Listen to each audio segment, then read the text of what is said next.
The sun beat down on the dusty grounds of Fort Brantley, a bustling military installation tucked deep in the heart of Texas.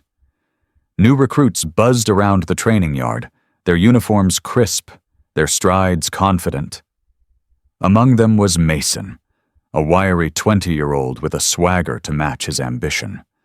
He and his fellow soldiers had just completed basic training and were high on pride, arrogance simmering beneath their polished boots. Then, without warning, a figure emerged through the entrance gates. He walked slowly, steadily. His uniform was worn, the colors faded and the patches vintage, belonging to a war era none of the recruits had ever lived through. His boots, though old, were meticulously clean.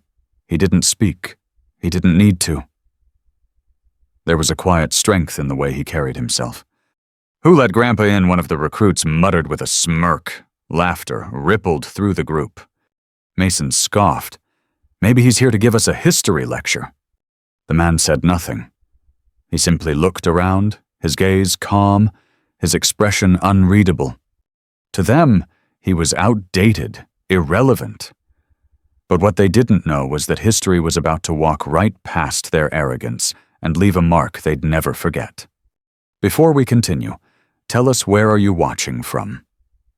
And if you enjoy powerful military stories like this, hit that subscribe button, because tomorrow's episode is truly mind-blowing. The morning sun climbed higher, casting a golden hue over Fort Brantley's main drill square. The chatter among the recruits was growing bolder, louder. Mason and his crew huddled near the bleachers, still eyeing the old man with half-masked ridicule. "Hey, Grandpa," called out Ryan, another recruit with a permanent grin. "You sure you're in the right century?" More laughter. Even a few of the officers nearby glanced over but said nothing, as if the man's mere presence wasn't worth defending. The older man stood still, unmoved, gazing out over the grounds. His eyes held something ancient, deeper than time, like he had seen things these boys couldn't imagine. But he offered no rebuttal. He didn't flinch, didn't scowl. He simply placed both hands behind his back and looked towards the horizon. Mason nudged Ryan, chuckling. "Bet he's here for some honorary flag-waving ceremony or a retirement barbecue." That's when the silence hit. Not a gradual hush, but a sudden, sharp shift in the air, like the drop of a pin in a cathedral. Every head snapped forward, boots clacked in perfect sync. The banter died mid-breath. General Lawrence had arrived, a legend within the ranks. General Theodore Lawrence was the kind of leader who needed no introduction. Decorated in multiple theaters, his reputation stretched far beyond the borders of Texas. Tall, stern, and composed. He walked with precision, like every step still mattered. The recruits straightened immediately, arms firm to their sides, chins lifted. Mason's smirk vanished as he quickly mimicked the stance of those around him. General Lawrence didn't say a word as he scanned the square. His gaze moved deliberately, soldier to soldier, until it locked onto the old man standing beneath the flagpole. There was a pause, a long, deliberate pause. Then, something none of them expected. General Lawrence changed direction. Not toward the training officer, not toward the eager recruits lined up, hoping to be acknowledged. He walked straight purposefully toward the old man. Mason blinked. What was happening? The entire base watched as the general approached. Each step echoed against the concrete like a drumbeat. Mason's heartbeat pounded in his ears. And then, before everyone's stunned eyes, General Lawrence came to a full stop and saluted. A crisp, flawless military salute rendered with deep respect. The old man returned the gesture slow, steady, with the weight of decades behind it. Then came the words, soft but clear, Sergeant Major Oliver Reed. "It's an honor to see you again, sir."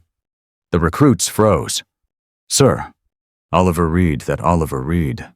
Mason's breath caught. He had heard that name before, in passing, during one of the history briefings. A legend from the Gulf conflicts. The man who had led a daring rescue in the dead of night, saving over 24 soldiers under enemy fire. The kind of hero they made documentaries about, except he was always portrayed as younger, fiercer, surrounded by explosions. But here he stood, quiet, wrinkled, wearing a faded uniform, and still respected above them all. General Lawrence turned to face the recruits.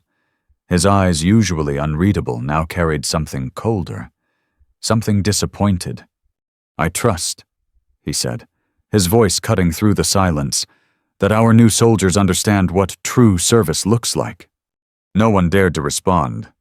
He gave a slow nod to Oliver and stepped aside, letting the man walk past the rows of speechless recruits.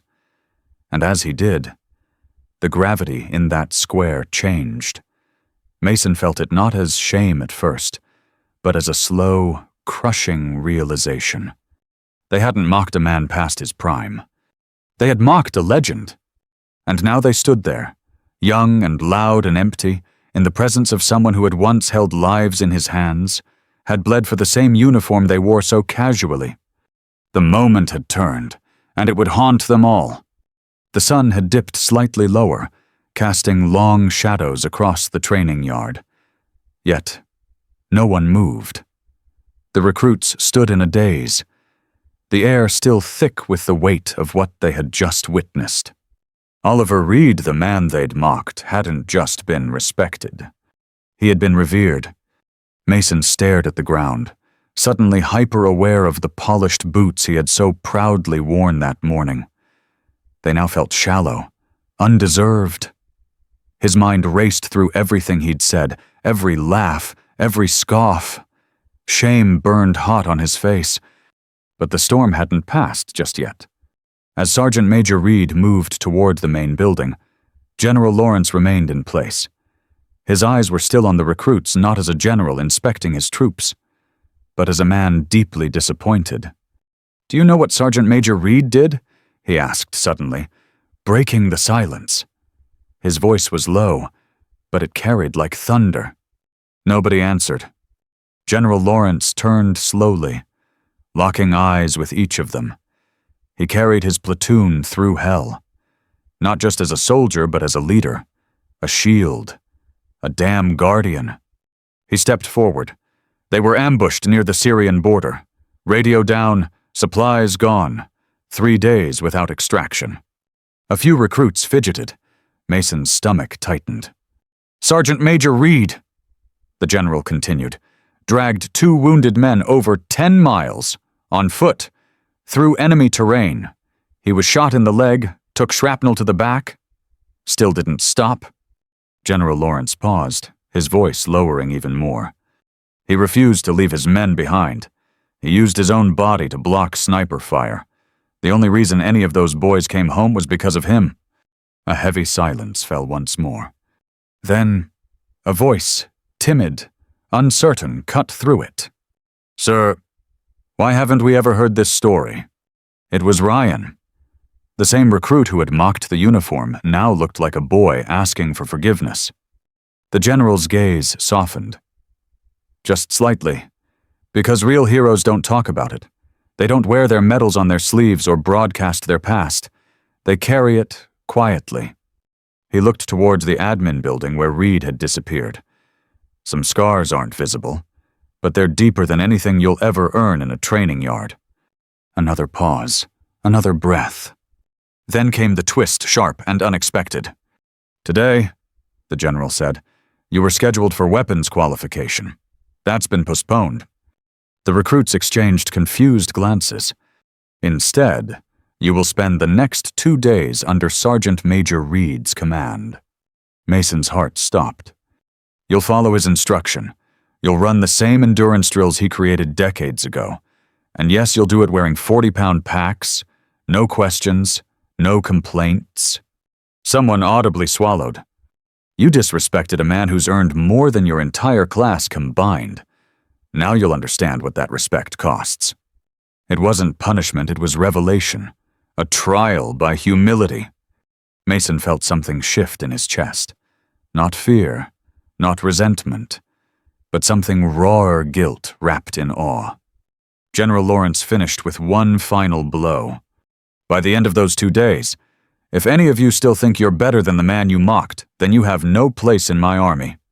He turned sharply and walked away, boots echoing against concrete. No one dared move until he disappeared behind the command post. Only then did Mason breathe. The recruit who had walked into the yard that morning thinking he was invincible now felt like he knew nothing. The others looked around, some ashamed, some stunned, but all undeniably shaken. And in that space, empty of laughter, stripped of pride, something new settled in. Respect. Not the kind that's demanded, not the kind that's forced, but the kind that's earned and unforgettable. The following morning arrived early and cold. A sharp wind blew across the open fields of Fort Brantley, slicing through the fog that clung to the grass. The recruits were already assembled before sunrise, packs strapped to their backs, boots laced tight, hearts pounding. Mason adjusted the straps of his 40-pound pack, the weight already pressing into his shoulders like a silent judgment. His eyes were heavy from a sleepless night. He hadn't stopped thinking about the name Oliver Reed and the salute. Now the man he had mocked was standing before them again. But this time, there was no laughter, no smirks, only quiet anticipation. Sergeant Major Reed didn't yell. He didn't bark orders. He stood tall, despite his age, with that same unreadable calm. Then, in a steady voice, he said, "Let's move." And they did. The trail was punishing. Rocky inclines, mud-soaked paths, no music, no chatter, just the sound of boots hitting dirt and the occasional gasp for air. Mason found himself behind Reed, watching every deliberate step the old soldier took. His gait wasn't fast, but it was relentless. His back was straight. He never looked winded. Not once. Around mile 5, someone dropped their canteen. Reed didn't stop. "Secure your gear or carry it twice," he said simply. By mile 7, Ryan was limping. Reed noticed. "Push through the pain. Pain tells you you're still alive." No lectures, no boasts, just lived experience in every word. At mile 10, something cracked, not physically, but emotionally. Mason's mind wandered to his father, a mechanic who used to tell him stories about real soldiers. He never understood those stories, never wanted to. But now, with each grueling step, Mason felt them in his bones. During a brief break at mile 12, Mason sat in the dirt, breathing hard. Reed knelt beside him not to scold, but to share a story. "We were pinned down once," Reed said, eyes fixed on the horizon, outnumbered, low ammo. I had a 19-year-old kid next to me who'd never seen death before. He looked at me and asked, "Are we going to make it?" Reed's jaw tightened. I told him, "You don't ask that. You keep moving. You move until there's no more road." Mason stared at him, wide-eyed. It wasn't a war story, it was a life story. "Did he make it?" Mason asked, almost afraid of the answer. Reed looked away for a moment, then nodded. He did. Barely. But that day, he became a man.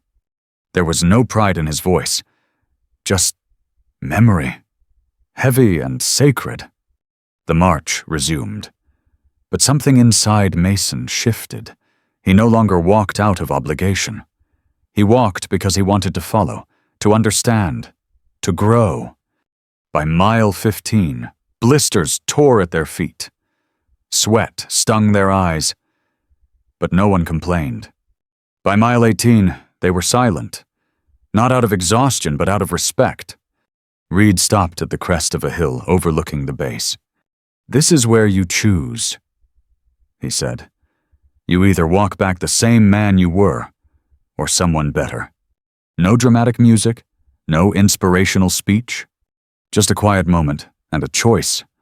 Mason tightened his straps. He didn't look around for his friends. He didn't wait for permission. He walked, because for the first time in his life, he understood strength wasn't in muscles or medals. It was in the man who walks through fire and never brags about the burn. 2 days later, the change was visible. The swagger was gone. The laughter that once filled the barracks had been replaced by quiet reflection. Something unspoken lingered in the air, like every recruit had walked through a door they hadn't known existed before, and none more so than Mason. He sat on his bunk that morning, fingers running over the fresh blisters on his feet. Every ache in his body felt earned now. Not like the soreness from workouts, but like a scar carved into his character. He glanced at the folded paper on his footlocker. Advanced Recon Training Application. Voluntary? It hadn't been there yesterday. Captain Wells entered the room with a clipboard in hand. "Volunteers for the Sergeant Major's leadership cohort need to report by 0600 sharp," he said. "Only 10 slots. You're not picked, you earn your way in." The room buzzed. This wasn't standard. This was a test. Mason hesitated. Not because he doubted he could do it, but because he wondered if he was worthy. That doubt, it was new and powerful. Across the room, Ryan looked up from his bunk and met Mason's eyes. There was no smirk between them now, just silent understanding. A few minutes later, Mason stood outside with a dozen others, the morning air still cold. Sergeant Major Reed approached, this time wearing no rank, no patches, just a plain green training shirt. But to them, he looked like he was made of iron. "This cohort is about one thing," Reed said. "You don't earn leadership with your mouth. You earn it when others trust you to come back for them." He looked down the line. "I'm not here to inspire you. I'm here to challenge you. You think you're ready? You're not. But if you're willing to shut up, listen, and bleed a little, you might just learn something." And so began a new kind of test. No instructors barking from a distance, no rehearsed drills. Instead, Reed took them into the field, into mud pits, through blackout navigation, over brutal confidence courses. He broke them down, not to humiliate, but to rebuild. When Mason failed a navigation point, Reed didn't yell. He just handed him the compass again and said, "Start over." When Ryan nearly passed out on the final climb, Reed gave him water and silence, letting him choose to rise or quit. And through it all, Mason found something he didn't expect. Clarity. He realized leadership wasn't about being the best. It was about being reliable. It was about sweating harder so someone else could catch their breath. About carrying more so others could go farther. One night, while they cleaned weapons under moonlight, Reed finally spoke directly to Mason. "You remind me of someone," he said. Mason looked up. "Sir, you, back then, thought I had all the answers." Reed paused. "Turns out the longer you serve, the fewer answers you need. You just need purpose." That word stuck like it had been stitched into Mason's chest. Purpose. The next morning, Sergeant Major Reed handed out the final eval sheets. Only 7 had made it. Mason's name was one of them. But that wasn't the reward. The real reward came when Reed extended his hand not as a symbol, but as a gesture. Mason shook it, firm and steady. "You've earned the right to wear that uniform," Reed said. "Now go prove it every day." And in that moment, Mason didn't feel like a recruit anymore. He felt like a soldier. Not because of a patch, not because of a title, but because a man worth following had said so. Weeks passed. The sun rose and fell over Fort Brantley like clockwork. But something fundamental had shifted within Mason. He no longer sprinted through drills to impress anyone. He ran because his squad needed the pace. He cleaned his weapon not just because it was ordered, but because discipline had become part of who he was. He had stopped chasing the idea of looking like a leader and started living like one. It didn't happen in a single moment. Growth rarely does. It was in the small things, like when a fellow recruit, Connor, twisted his ankle on the trail and Mason was the first to carry his gear without being asked. Or when the chow hall ran short on hot meals during a late rotation, and Mason gave his tray to the guy who had just pulled night duty. No applause, no recognition, just quiet choices that echoed louder than words ever could. He found himself listening more, speaking less, observing the rhythm of the unit, anticipating what was needed before it was even said. Sergeant Major Reed continued to watch from a distance, not interfering, but always present. One evening, during a rare moment of downtime, Reed called Mason over. "Walk with me." They strolled through the base perimeter trail, where the trees swayed gently in the dusk light. "You know," Reed began, "leadership isn't about being in front. It's about being last to eat, first to bleed." Mason nodded. "I used to think leadership meant taking charge all the time." Reed smirked. "Sometimes it means taking the blame, even when it's not yours. Sometimes it means letting someone else shine." They walked in silence for a moment. "Do you regret it?" Mason asked quietly. "All the years, the scars." Reed stopped and looked toward the fading sun. "I don't regret a single drop of sweat," he said, "but I regret the moments I didn't listen, when I thought being hard meant being right." He turned to Mason. "You've got what it takes, but don't lose yourself trying to fit into someone else's version of a leader." Mason took those words to heart. In the weeks that followed, he wasn't just stepping up during drills, he was mentoring the younger recruits, not in lectures, but by showing up. When a new soldier froze during a live fire simulation, Mason didn't shout. He crouched beside him, spoke calmly, and guided him through the shot. That moment rippled.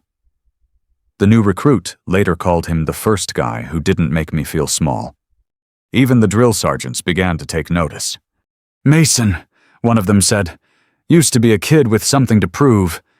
Now he's a man with something to protect." That recognition didn't inflate his ego. In fact, it humbled him even more. Because Mason now understood that the uniform wasn't a badge of honor, it was a promise to hold the line, to carry the weight, to respect those who came before, and most importantly, to never again underestimate someone based on how they look. He had started his journey thinking the army would make him strong, but it turned out it made him selfless. And in a world that often rewards volume over value, Mason had learned the most powerful thing a soldier could be was silent, steady, and dependable. That's what Sergeant Major Reed had always been. And now, Mason walked in those same footsteps, no longer trying to be noticed, but trying to be worthy. Graduation day at Fort Brantley was nothing short of ceremonial. The courtyard had been cleaned spotless. Flags rippled proudly in the breeze, and families began to fill the bleachers, clutching programs and cameras. For most, it was a celebration of surviving the grind. For Mason, it meant something deeper. He was no longer becoming a soldier. He already was one. His uniform, once just fabric, now felt like armor forged by pain, humility, and growth. And when he looked at his reflection that morning, he didn't see the cocky recruit who had strutted onto base weeks ago. He saw someone who had earned his silence, his strength, and his place. As the graduating class assembled in formation, Mason stood at the front not because he demanded it, but because the others had quietly, unanimously chosen him to lead the cadence. General Lawrence took the podium, delivering the usual formalities, statistics, acknowledgments, future assignments. But then, as the final moments approached, he paused. "I'd like to invite someone forward," he said, voice steady. Someone whose presence reminded us that honor doesn't fade with time, it becomes legacy. Heads turned, and from the side of the crowd, walking slowly but proudly toward the stage, was Sergeant Major Oliver Reed. The recruits, now soldiers, rose to attention, not out of command, but out of reverence. Reed wore no medals that day, just a simple jacket and his unmistakable posture. But in that moment, he carried the weight of 1,000 stories, 1,000 sacrifices. General Lawrence gestured to Mason. "Private First Class Mason Hill," he said. "Front and center." Mason stepped forward, heart pounding not with nerves, but with emotion. Reed met him halfway, standing only inches away. For a breathless second, the entire courtyard fell into a hush. Then Reed saluted. A slow, deliberate, flawless salute. And Mason returned it, eyes locked, shoulders back, tears barely held. "You earned this," Reed said quietly. "Not just the uniform, but the weight behind it." Mason didn't respond with words. He didn't need to. Because in that silent exchange, everything was said. The applause that followed wasn't thunderous. It was respectful, reserved, like the audience knew they were witnessing a sacred moment. After the ceremony, Mason walked with his mother, who had tears in her eyes. "He saluted you," she whispered, voice cracking.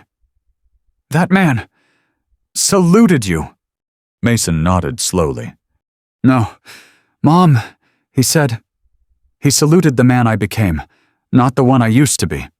And that was the truth. Because this journey wasn't about drills or ranks or proving something to the world. It was about proving something to yourself. That respect is never demanded, that leadership is never loud, and that sometimes the strongest men are the ones who say the least and serve the most. As the sun dipped below the horizon, Mason looked back one last time toward the base. He didn't know where the army would send him next. He didn't know what battles lay ahead. But he knew one thing with absolute certainty. He would carry Reed's legacy with him. Quiet, strong, and unwavering. True strength doesn't roar. It doesn't demand attention or shine through polished medals. Sometimes, it walks in quietly, wearing worn boots and a faded uniform. Mason's journey reminds us that character is not built in moments of glory, but in the choices we make when no one's watching. We live in a world that often values loud voices, bold appearances, and instant recognition, but the people who shape us most are often the ones who say the least. Sergeant Major Oliver Reed didn't need to prove anything. His silence spoke of battles fought, lives saved, and burdens carried. And by choosing humility over ego, he became the very definition of what it means to serve. The lesson is simple but profound. Don't underestimate those who came before you. Don't judge by what you see. Listen to what you feel. Because honor, dignity, and leadership aren't worn. They're lived. Inspired by this story, like, share, and subscribe to honor the quiet heroes around us. Comment below, who is the most humble hero you've ever met?